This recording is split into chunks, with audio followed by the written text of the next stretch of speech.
Alright, what's going on, everybody? It's Bound with Aspect Media coming at you guys with another video. You guys already know what time it is. It's time to bring on that boxing. Today we're going to be talking about Tank and Devin Haney, a potential matchup that could take place at 135 pounds if Devin Haney, after, assuming he beats Lomachenko, could face Tank to defend his titles.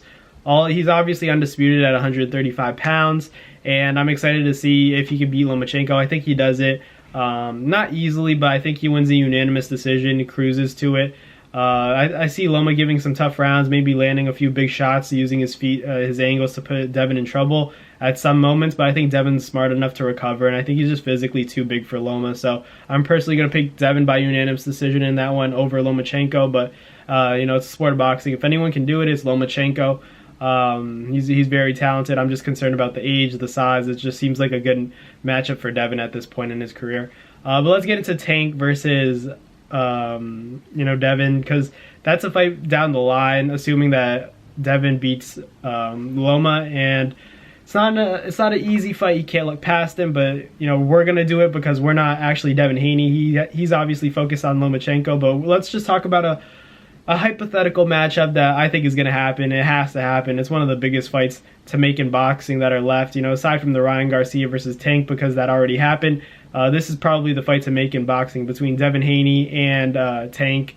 You could throw in a Shakur there, but let's talk about Devin and Tank, because these are the guys that have been in the lightweight division already. They're well established. Everyone's going to critique their resumes and say Devin's beat Kambosos twice, but Tio wasn't this, Tio wasn't that, and then everyone's going to discredit Tank's win over Ryan, saying he's just a pretty boy, he's not really a fighter, all that stuff. So everyone wants to discredit the resumes of Tank and Devin, but if they get in and fight each other, that's going to be a very close matchup, because Devin has that incredible boxing IQ. He's really a technician, and then Tank has that IQ, maybe not to the greatest degree as Devin, but the thing is that once he gets in there and he has that threat of the power, and he throws those feints, how does Devin react to the feints? Because Ryan was biting on everyone. I know Devin's smarter, so I don't expect him to bite on everyone, but how do you know when that Tank's carrying that power, that with that one shot he could put you down? So that's something Devin's going to definitely have to worry about. He's smart. I know he's going to be prepared for it, but this is one of the biggest fights to make. That's a fight that nobody's going to want to miss, because Devin and Tank, they have that history of the doghouse sparring, where the first time they sparred, it wasn't doghouse. It was just Tank was young. He was like 19, and then Devin was even younger. He was like 15, and then apparently Devin, he's admitted that Tank got the better of him in the first time they sparred, and then the second time when Devin was a little older, they sparred in the Mayweather gym under doghouse rules, and that's when apparently Tank landed a big shot. Adrian Broner got in the ring.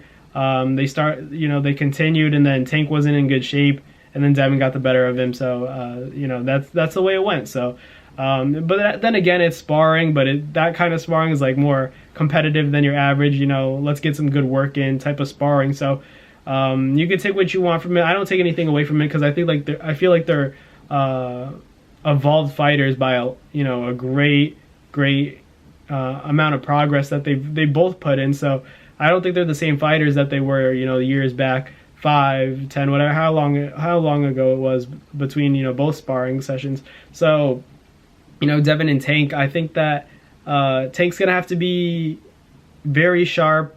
The thing is, I know that he doesn't respect Devin's power. That's the thing, and it might be for good reason. I think that Ryan probably hits harder, but Devin has the higher level of skill, which makes it a little bit more scary in terms of he can put you in position to land punches where he might not have the most power, but he's gonna make you respect him. So that's what Tank has to worry about from Devin, not coming in there too reckless, because Devin might make you pay. So he might tax you. And then, Devin has to worry about Tank, because, despite everything going on, he might think that, Tank can't touch him, all this stuff. But if Tank's able to land that one-hitter quitter, then, how is Devin going to react? Tank feints a lot. Ryan bit on almost every one of Tank's feints. Does Devin do the same? I don't think so. But at the same time, how do you know? When you know that threat of Tank coming in so close, do you risk not biting on a feint? You know, and you might get hit with something crazy. We saw what Linares did to Devin Haney. So if Tank lands like that, I don't know, it might be a problem. And he's a southpaw, so that left hand's going to be there. So we'll see what happens. Obviously, Tank, Devin. I personally, you know, that's a 50-50 one to me. I think Tank by knockout or Devin by unanimous decision. But let's see what happens first. Let's see what happens with the Devin Haney and Loma fight, because obviously you can't look past Loma. But that's a tremendous fight. I'm going to pick Devin by unanimous decision over Lomachenko. Let me know in the comments what you guys think about Devin Haney and Tank getting it on in the future. Who do you guys have? And you know, by knockout or does it go decision? Let me know in the comments. But thank you guys for watching. I'll catch you guys next time. Peace. That's going to do it for another Naz Fight Media video, guys. Thank you guys so much for watching. It's been your boy, Matt Nabong, with another video. Hope you guys enjoyed it all. Thank you guys for the constant support. Salute to y'all always. It's been your boy.